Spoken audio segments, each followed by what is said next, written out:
Assalamualaikum warahmatullahi wabarakatuh.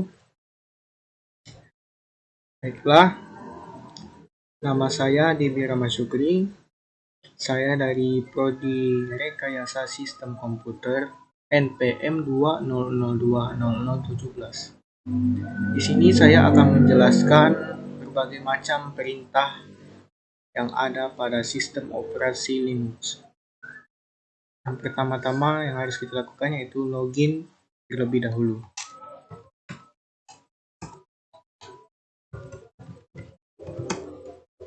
Baik, di sini saya akan menjelaskan yang pertama yaitu perintah cd. Perintah cd atau yang disingkat dengan change directory. Perintah cd ini yaitu berfungsi untuk mengubah atau membuka directory tertentu. Contohnya seperti ini. Saya ingin membuka directory home, cd home. Nah, di sini sudah buka directory cd home. Nah, kemudian selanjutnya ada perintah pwd. Apa itu pwd? PWD yaitu singkatan dari print working directory. Itu memberikan informasi mengenai directory aktif yang sedang kita akses sekarang. Di sini bisa kita lihat, kita tekan enter. Nah, di sini bisa kita lihat bahwa directory yang kita lakukan sekarang yaitu ada di directory home. Nah, selanjutnya di sini saya akan menjelaskan perintah sudo. Nah, jadi perintah sudo ini yaitu sudo ini singkatan dari super user do, yaitu sebuah perintah dasar Linux yang memungkinkan untuk menjalankan berbagai macam task yang memerlukan root atau administrasi permission. Nanti saya akan buktikan bahwasanya perintah sudo ini untuk jalankan task yang memerlukan root. Nah, selanjutnya kita langsung saja ke perintah mkdir. Nah, jadi perintah mkdir ini atau yang bisa kita sebut dengan make directory yaitu berfungsi untuk membuat folder atau directory baru untuk menambah directory. Misalnya sini saya akan membuat nama file. Jangan lupa sudo, karena seperti yang saya jelaskan sebelumnya bahwa perintah sudo ini memerlukan routing administrative permission. Gitu. Sudo mkdir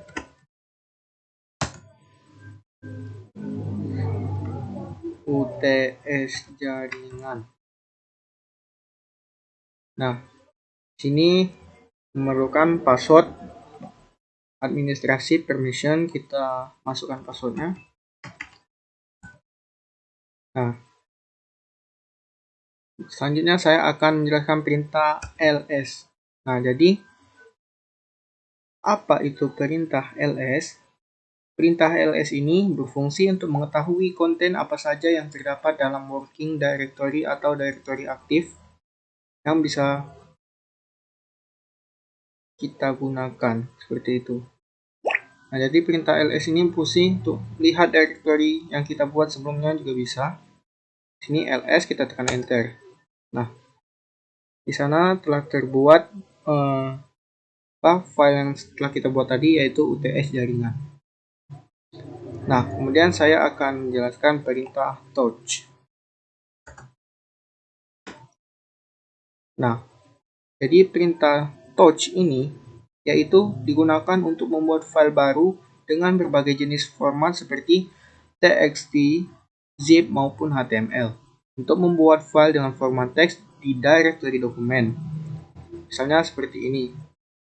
Saya akan membuat sebuah file dengan nama database.txt. Kemudian kita cek. Nah, di sini sudah masuk.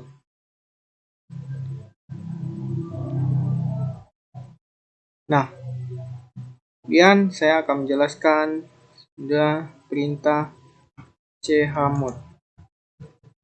Nah, jadi yaitu perintah sudo chmod ini berfungsi untuk mengubah akses file seperti ini bentuk perintahnya.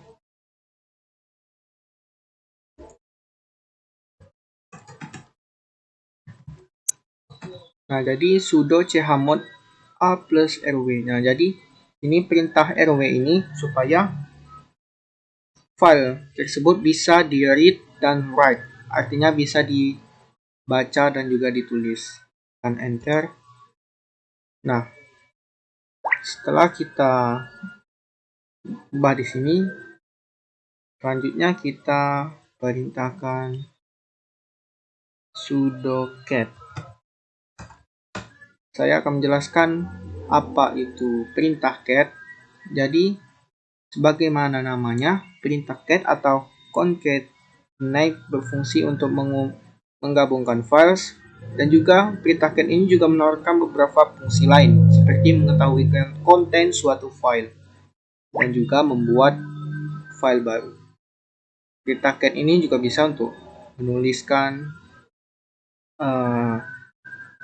isi di dalam dokumen yang telah kita buat. Seperti ini contohnya. Sudo cat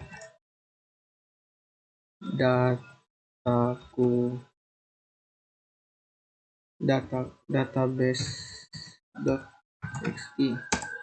Nah, kemudian kita ketik bebas terserah.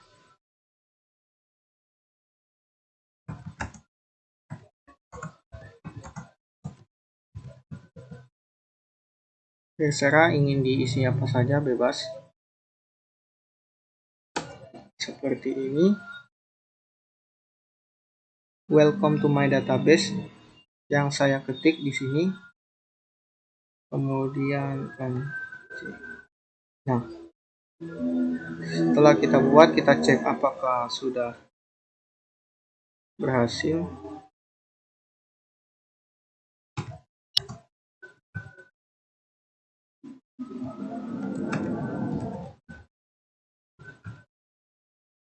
Welcome to my database. Nah, jadi telah berhasil ya di sini. Nah, kemudian saya akan menjelaskan perintah. Nah, selanjutnya di sini saya akan menjelaskan perintah cp. Nah, di sini apa ini fungsi dari perintah cp? Perintah cp ini digunakan untuk menyalin file dari direktori aktif ke direktori lain, dan juga bisa untuk menggandakan folder yang sudah dibuat.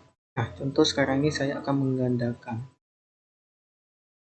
menggandakan nama file saya, database.txt,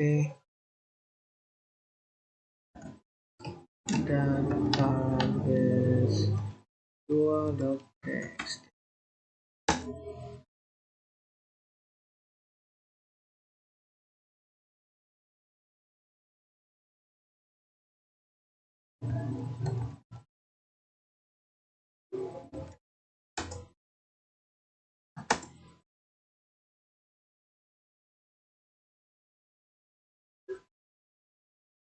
Oh, kurang S-nya ya.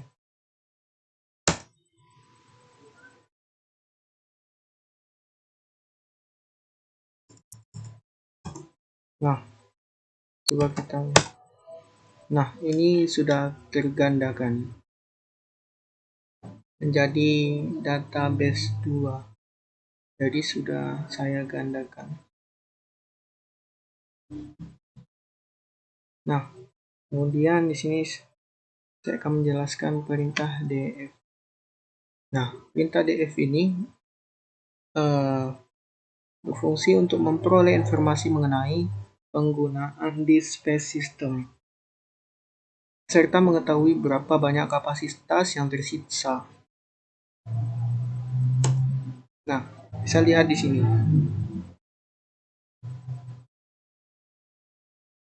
Kemudian ada perintah do. Perintah do ini yaitu bisa melacak atau mengecek seberapa banyak kapasitas disk yang digunakan oleh suatu file dan directory dengan bantuan perintah do atau singkat dengan disk usage. Nah, bisa dilihat di sini. Kemudian ini ada perintah hostname. Nah, perintah hostname ini yaitu dapatkan dari perintah informasi yang bisa kita dapatkan dari perintah hostname ini yaitu salah satunya mengenai nama DNS yaitu domain name server. Nah, kemudian kita juga bisa mendapatkan informasi IP address kita. Itu dengan perintah hostname min i. Nah, di sini kita bisa melihat IP address. Nah, kemudian ada perintah key. Di sini ada perintah passwd.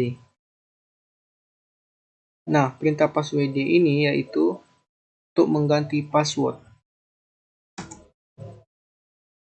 Sini kita masukkan password lama kita. Kemudian masukkan password baru kita. Masukkan lagi password baru kita. Nah, password telah berhasil diubah. Kemudian ada perintah kill. Nah, perintah kill ini jika suatu program yang kita jalankan tidak responsif atau kedapatan menggunakan kapasitas sumber daya sistem yang berlebih, nah, kemudian kita bisa memerintahkan perintah kill ini supaya bisa responsif. Nah, seperti ini. Nah, kemudian ada perintah history. Nah, perintah history ini yaitu melihat perintah-perintah yang sudah kita ketik sebelumnya secara keseluruhan. Nah, inilah perintah-perintah yang tadi sudah kita ketik dari awal tadi. Nah, kemudian ada perintah start. Nah, perintah start ini apabila kita ingin tahu informasi detail tentang suatu file, kita bisa menggunakan perintah start ini. Dengan perintah ini kita dapat mengetahui informasi seperti nama, ukuran, dan jenis file. Nah, di sini kita lihat start. Kemudian kita lihat. Nah, disinilah kita melihat start. Kita bisa mengetahui kapan terakhir dimodifikasi, diubah, akses. Nah, sini. Kemudian ada perintah exit. Perintah exit ini yaitu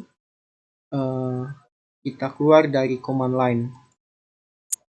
Nah, seperti ini kita kembali ke arah login lagi.